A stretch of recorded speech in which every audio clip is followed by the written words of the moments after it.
Hi friends, welcome back to our channel రుచులు పైనాలు.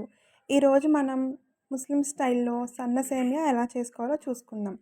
First నేను pan పెట్టుకొని 1 టీ స్పూన్ వరకు నెయ్యి వేసుకున్నాను.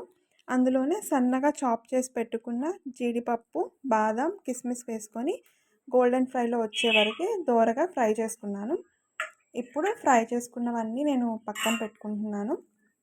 మళ్ళీ అదే ప్యాన్లో ఇంకొక 2 టీ స్పూన్స్ వరకు నెయ్యి వేసుకొని సేమియా ఉంటుంది కదా, సన్న సేమియాని ఫ్రై చేసుకుంటున్నాను.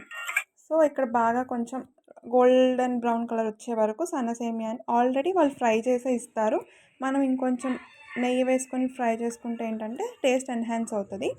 ఇప్పుడు ఫ్రై చేసుకున్నదంతా పక్కన పెట్టేసుకొని అదే ప్యాన్లో పాలు పెట్టుకుంటున్నాను. పాలు ఒక 2 పొంగులు వచ్చే వరకు మరిగించుకొని ముందుగా మనం ఆల్రెడీ ఫ్రై చేసి పెట్టుకున్నాం కదా సన్న సేమియా, దాన్ని వేసి అది కొంచెం మెత్తబడి పాలు కూడా చిక్కబడే వరకు మరగనిద్దాం.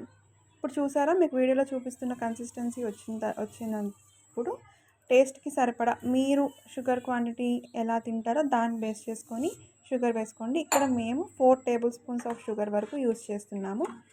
అది కరిగే వరకు స్టవ్ మీదే ఉంచి కరిగాక ఫైనల్గా ఇలాచీ పౌడర్ వేసుకొని ఒకసారి బాగా కలుపుకొని డ్రై ఫ్రూట్స్ వేసుకొని దించేసుకోవడమే.